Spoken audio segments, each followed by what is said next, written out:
जय हिंद दोस्तों, I Shora welcome you all in my YouTube channel grammar webs. Last class pronoun and its type चल रहा था and we have covered about indefinite pronoun and now next types में आएगा reciprocal pronoun. क्या आएगा? Reciprocal pronoun.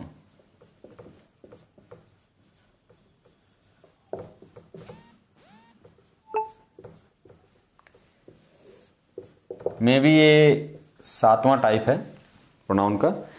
एंड रेसिप्रोकल मतलब पारस्परिक, आपस में। ठीक है, तो रेसिप्रोकल प्रोनाउन क्या होते हैं कि परस्पर क्रिया या संबंध बताने वाले, परस्पर क्रिया या संबंध बताने वाले प्रोनाउन को क्या कहते हैं? रेसिप्रोकल प्रोनाउन कहते हैं। परस्पर क्रिया या संबंध बताए, जैसे हम कहते हैं एग्जाम्पल तौर पर इसमें क्या क्या आता है। एक तो ईच अदर आएगा। क्या आएगा? Each other. और एक आएगा वन अनदर। क्या आएगा?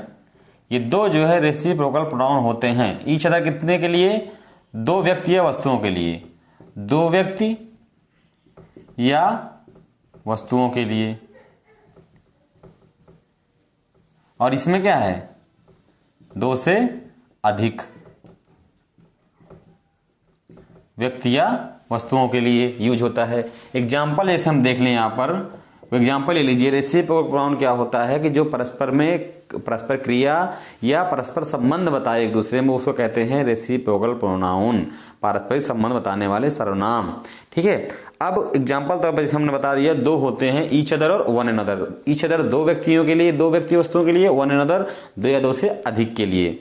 जैसे हम कहते हैं you and I help each other. You and I help each other. मैं और तुम एक दूसरे क्या कहते हैं? हेल्प करते हैं। ठीक है, तो मदद करते हैं। अब दूसरे एग्जांपल जैसे हम all of them love another. All of them love one another.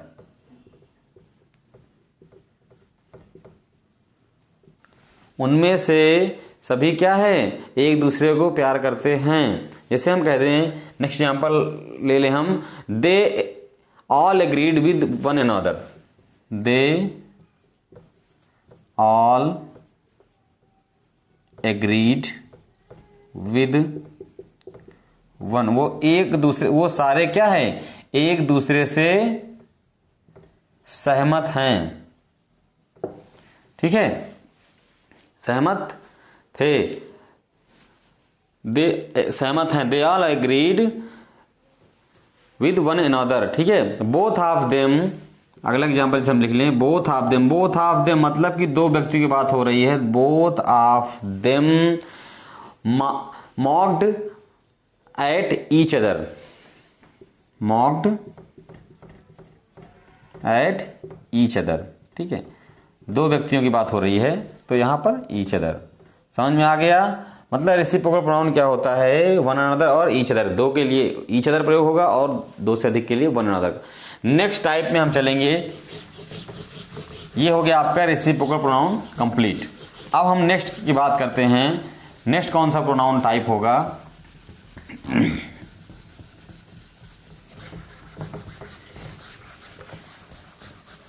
Number 8 types होगा डिस्ट्रीब्यूटिव प्रोनाउन।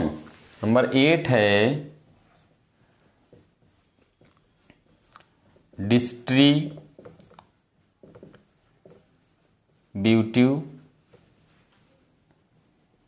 प्रोनाउन। जैसा नाम वैसा काम। ठीक है, डिस्ट्रीब्यूशन। ठीक है, डिस्ट्रीब्यूटिव प्रोनाउन क्या होते हैं? एक वर्ग या जाति के प्रत्येक को क्या है? अलग अलग सदस्यों का बोध कराए। एक वर्ग या जाति के प्रत्येक जो है अलग अलग सदस्यों का बोध कराए, वो से कहते हैं क्या? Distributive pronoun. किसी एक चीज, जिसे हम कहते हैं इसकी बात, हम कहते हैं किसी के पास मार्कर की बात हम करें। मार्कर क्या है? बहुत सारे मार्कर उसके पास है, लेकिन उसके क्या है? अलग अलग एक एक की संख्या का बोध करा दे। भाई मार्कर है लेकिन 3 है, 4 है, 5 है, किसके पास कितने हैं वो भी सब बोध करा दे। उसको क्या कहते हैं? Distributive pronoun. मतलब कि बंटवारा, ठीक है। अब देखिए, जैसे हम एग्जाम्पल तौर पर कहते हैं, each of the girls has a pen. Each of the girls, each of the girls has a pen, मतलब कि उनमें से प्रत्येक लड़के के पास क्या है, एक एक पेन है। ठीक है। अब my father gave me 2 pens. My father gave me 2 pens but I liked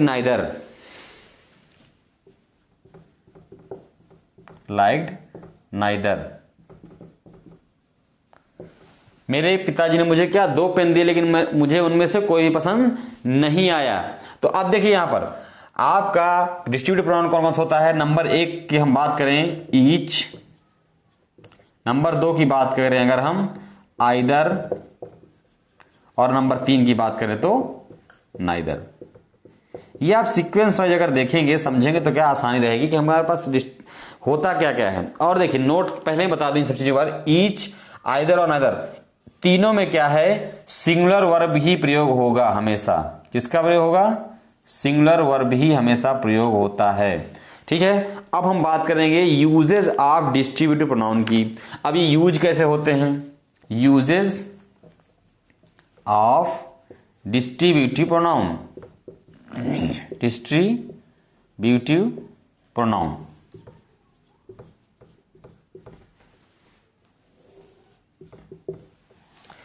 देखिए आपको ये सब कुछ भी है, ये सब सारा मैटर है जो कहीं बुक्स में, किसी बुक्स में कहीं ना कहीं तो मिल जाता है। ठीक है। हम भी कहीं से बना के नहीं पढ़ा रहे हैं, मतलब कहीं ना कहीं हम भी पढ़ते हैं, फिर कहीं से पढ़ाते हैं या कुछ, लेकिन क्या हम इसको शॉर्ट करते हैं किस चीज़ से, लोगों को जिससे भाषा समझ में आए और आसानी से तुम्हारे दिमाग में जाए, और आप क्या है उसको एग्जाम में आगे चल के एग्जाम में आपके फायदे हों। इस वजह से क्या है, इसी को हम लोग शॉर्ट बनाते हैं। तो कैसे क्या चीज़ें लाइक वाइज आगे आ रही हैं, मैनर वाइज कहाँ पे कौन सा चीज़ आपको फंस सकता है, ये सब चीज़ बताने के लिए हम लोग इसीलिए ये वीडियो सब बना रहे हैं। ठीक है। इसमें हमारा भी फायदा और आपका भी फायदा हो। ठीक है। तो आप ध्यान से एक बार वीडियो पर सुन लिया करिए, आपको काफ़ी चीज़ समझ में आ जाएगी, लिखने की जरूरत नहीं पड़ेगा कहीं पर भी। ठीक है। कहीं पर वॉइस मॉड्यूलेशन अगर गड़बड़ हो रहा है प्लीज़ कमेंट करें कि सर वॉइस मॉड्यूलेशन गड़बड़ है, या कुछ ये प्रॉब्लम सर आ रही है, कुछ भी कैसा भी वो है आप कमेंट कर सकते हैं। मेरा नंबर भी दिया हुआ है, आप आराम से उसमें कॉल भी कर सकते हैं, एनी टाइम कॉल कर सकते हैं कि सर ऐसे ऐसे प्रॉब्लम है, मुझे ये चैप्टर चाहिए या ये टॉपिक में आप वीडियो बना के भेजिए। हमें हमेशा जो है आपके लिए तैयार हैं। ठीक है। तो यूजेज ऑफ डिस्ट्रीब्यूटिव प्रोनाउन में पहला यूज आता है किसका, ईच का। First one is each.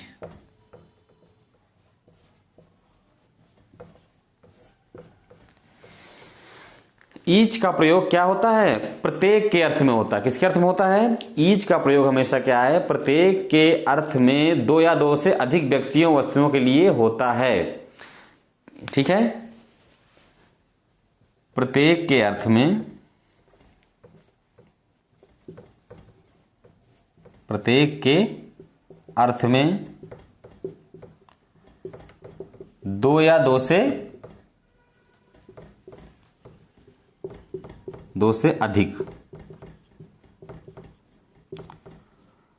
व्यक्तियों या वस्तुओं के लिए, या वस्तुओं के लिए अकेले नहीं यूज होगा, या तो ऑफ, या तो कोई डिटरमिनर लेगा, वस्तुओं के लिए ऑफ या डिटरमिनर के साथ प्रयोग होगा हमेशा। ठीक है। एग्जाम्पल तौर पर हम जैसे देख लें तो ईच क्या है, प्रत्येक के अर्थ में 2 या 2 से अधिक व्यक्तियों वस्तुओं के लिए प्रयुक्त होता है, और हमेशा क्या, ईच हमेशा क्या, ऑफ या कोई डिटरमिनर के साथ यूज होगा। एग्जाम्पल तौर पर देख लें, each of the boys participated, each of the boys, each of the boys participated in the sport. ठीक है, तो ये क्या है कि उनमें से प्रत्येक लड़कों ने क्या है स्पोर्ट में पार्टिसिपेट किया। जैसे हम कहते हैं each of your paintings is beautiful, each of your paintings is beautiful. देखिए सिंगुलर वर्ब प्रयोग हो रही है, सिंगुलर वर्ब प्रयोग हो रही है हर जगह। तो यहां पर क्या ईच ऑफ योर पेंटिंग मतलब कि तुम्हारी पेंटिंग्स में से क्या है प्रत्येक क्या है सुंदर हैं। ठीक है, अब हमने बता ही दिया पहले तीनों में सिंगुलर वर्ब का प्रयोग होगा, कोई डाउट नहीं रखना है। ठीक है, बार बार नोट यहां समय लिख के और नोट्स में बताऊं कि भाई इसमें सिंगुलर वर्ब प्रयोग हुआ, इसमें सिंगुलर, तीनों ही सिंगुलर वर्ब हमेशा लेंगी, इसमें आपको कोई डाउट नहीं होना चाहिए। ठीक है, अब कुछ इंपॉर्टेंट चीज है ईच के बारे में कि ईच कुछ नोट्स हैं, जैसे कि हम ईच के बारे में नोट नंबर फर्स्ट क्या कहता है, कुछ नोट्स हैं यूजेस में। फर्स्ट नोट क्या कहता है ईच के बारे में नोट से। ठीक है, ईच कैसे यूज होता है, जब ईच का प्रयोग सब्जेक्ट के रूप में होता है तब यह क्या ऑक्सिलरी वर्ब के बाद आता है।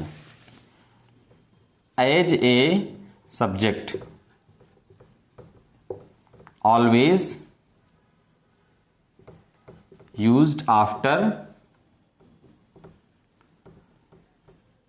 auxiliary verb।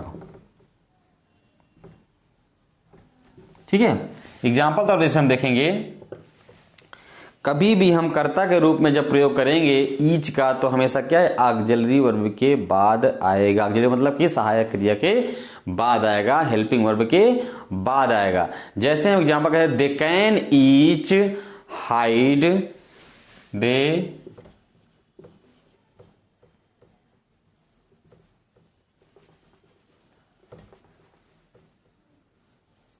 They can each hide their for their safety.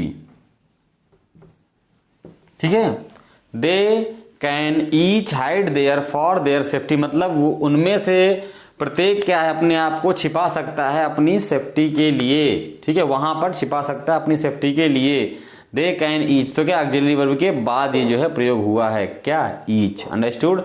और एक एग्जांपल जैसे देख लीजिए समझने अगर नहीं आया तो। ठीक है, और कोई एग्जांपल ले लीजिए। ठीक, और सेकंड नंबर क्या है इसमें नोट में कि जब ये इसका प्रयोग भी तो हमने कहा सब्जेक्ट के रूप में होगा, किसके रूप में होगा कर्ता के रूप में अगर किसी वाक्य में प्रयोग हुआ है तो ऐसा होगा।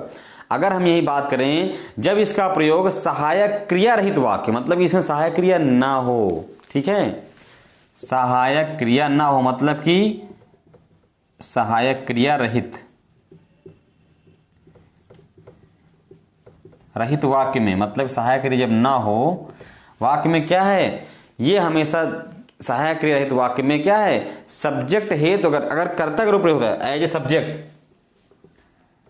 ए सब्जेक्ट प्रयोग होता है वाक्य क्या होगा सहायक क्रिया रहित होगा, सहायक क्रिया उसमें नहीं होगी और सब्जेक्ट के रूप में ईच का प्रयोग अगर आप कर रहे हैं तो हमेशा क्या है ये मेन वर्ब के पहले प्रयोग होगा। किसके पहले प्रयोग होगा मेन वर्ब के पहले प्रयोग होगा। जैसे कि हम कहते हैं वी ईच ट्राइड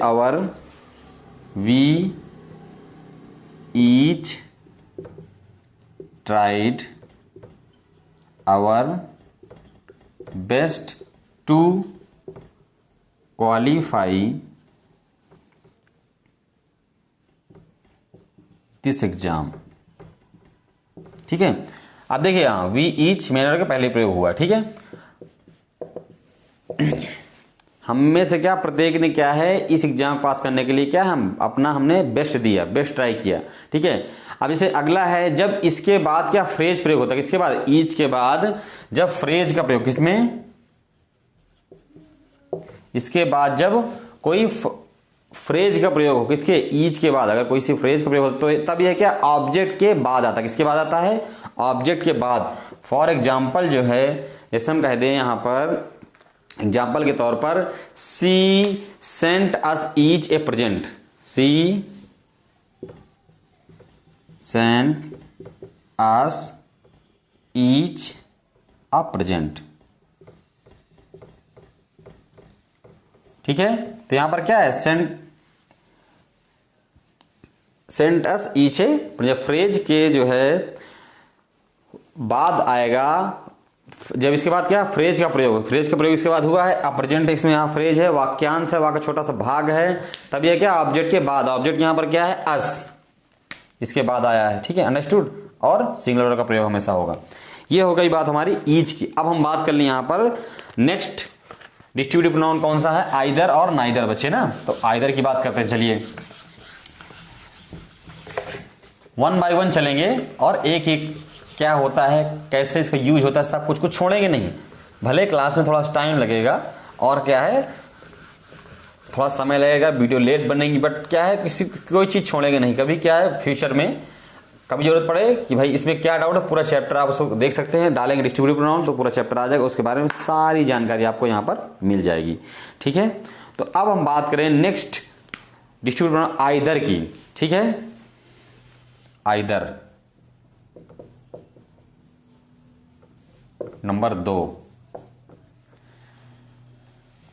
दो में से कोई एक या दो में से कोई एक, ठीक है, या एक या दूसरा, एक या दूसरा,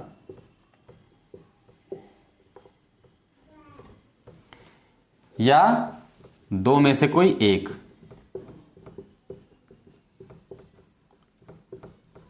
ये इसका अर्थ होता है। इस अर्थ में जो है ये प्रयोग होगा किसी वाक्य में, और क्या है कि अर्थ दो व्यक्तियों व वस्तुओं के लिए ही प्रयोग होगा, उससे ज्यादा की बात हम नहीं करेंगे, दो या दो से अधिक नहीं, दो व्यक्तियों वस्तुओं के लिए ही प्रयोग होगा। ठीक, एग्जांपल जैसे कहते हैं either of these two boys, either of these two boys, either of these two boys is naughty।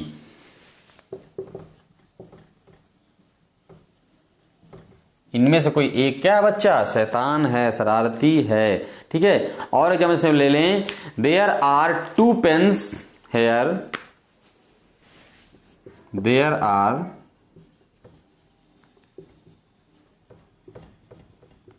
To pens here, there are two pens here and either is suitable for you, and either is suitable for you, उनमें से कोई एक क्या है आपके लिए suitable है। ये हो गया एग्जाम्पल। ठीक है, अब यही है एग्जाम्पल्स, क्या स्पष्ट हो रहा है कि यहां पर क्या है सिंगुलर वर्ब का प्रयोग होता है। बोथ एग्जाम्पल से क्या एक्सप्लेन हो रहा है, स्पष्ट हो रहा है कि यहां पर क्या है सिंगुलर वर्ब का सदैव प्रयोग होगा। ठीक है, अब third one is neither, next one is neither का प्रयोग, इनमें से कोई नहीं। ठीक है, इनमें से कोई नहीं के अर्थ में प्रयोग होगा। ठीक है, दो या दो से अधिक व्यक्तियों के, दो व्यक्तियों या वस्तुओं के लिए प्रयोग होगा, और इनमें से कोई नहीं के अर्थ में प्रयोग होगा। ठीक है, एग्जाम्पल जैसे हम कहते हैं, एग्जाम्पल लेके समझेंगे थोड़ा।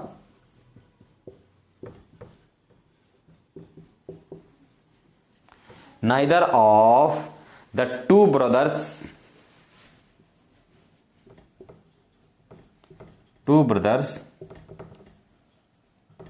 Is intelligent. दो भाइयों में से क्या है एक भी इंटेलिजेंट, इनमें से कोई इंटेलिजेंट नहीं है, दो में से कोई भी इंटेलिजेंट नहीं है। जैसे हम कहते हैं neither of the two brothers, छोड़ दिया था क्या। ठीक है, उसके बाद हम कहते हैं he has two shirts, he has two shirts but neither is new. इनमें से क्या है कोई भी नई नहीं है, ठीक है, इसके पास क्या 2 शर्टें हैं बट उसमें से कोई भी नई नहीं है। इस तरह क्या है आपका प्रोनाउन का अप टू 8 काइंड्स आपके कंप्लीट हो चुके हैं। नेक्स्ट वन इज आपका बहुत ही इंपॉर्टेंट प्रोनाउन है, 2 प्रोनाउन आपके बचेंगे। नंबर 9 बचेगा आपका interrogative. Next class will be for interrogative pronoun.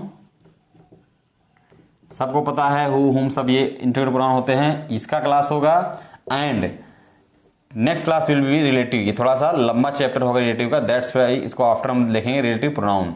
ठीक है, उसके बाद ये प्रोनाउन चैप्टर आपका क्लोज हो जाएगा। कुछ में नंबर एंड प्रोनाउन जैसे होता है उसी तरह से इसमें भी नंबर होते हैं, singular number and plural number. जैसे हम संज्ञा की बात करें उसमें नंबर हो तो वो भी थोड़ा सा मैं एक्सप्लेन करूंगा उनके बाद में। आफ्टर दैट हम लोग पर्सन की बात करेंगे, देन हमारा प्रोनाउन चैप्टर क्लोज हो जाएगा। ठीक है, तो ऐसे ही बने रहिए मेरे साथ और वीडियो का अंत तक जरूर देखें और लाइक शेयर सब्सक्राइब करते रहें। थैंक्स।